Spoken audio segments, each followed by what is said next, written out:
When I was younger, I had moved to a really old house. The neighbors used to spread rumors often about our house, but we never paid any attention to them. Within my first week of living there, I came down with a really bad fever, so my mom decided that bed rest was the best option for me. It was lonely, but I managed. During my time being bedridden, I made an imaginary friend. It started when my mom and I were looking at the night sky. Suddenly we saw a shooting star. She told me to make a wish. And for some reason, I wished for a friend. The night after that, something came into my bedroom window. He introduced himself as Mr. Star. As a young kid, I thought he was magical. But looking back now as an adult, he was seriously insane. Even after 10 years, his face is still fresh in my mind. At first, you might think everything is normal about him.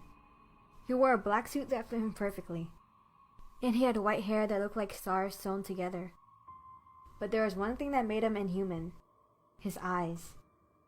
His left eye looked like a star was forced into his eye socket. It was large and grotesquely mutilated. His right eye had a star-shaped pupil, while the rest of his eye was completely black. I became good friends with Mr. Star. Even though he was just imaginary, it felt like he was actually real.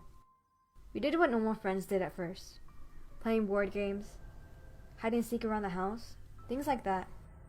He told me if I told my parents about him, we'd never be able to play again, so I didn't.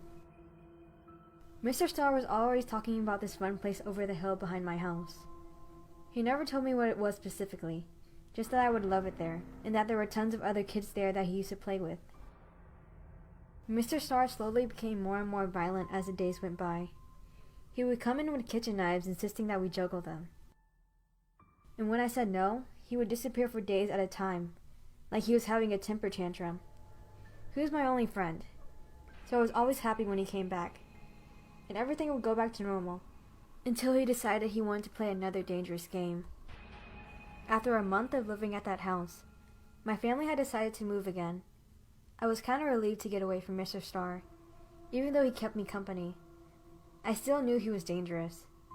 I still remember his face in my bedroom window when I sat in the car. He didn't look sad like I expected.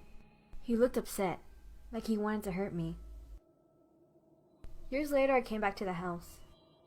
By this time, I was already an adult, but I still remembered my imaginary friend.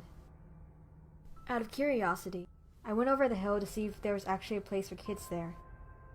I saw something in the distance, and the closer I got, the more terrified I became. It was a cemetery. I was shocked, but everything actually started to make sense. I left the place as soon as possible. When I ran to my car, I swore I saw a familiar face in the window, but I sped away before I could process it. I'm never going back to that place ever again. I just hope that the next kid that moves there won't fall for Mr. Star's tricks like I almost did.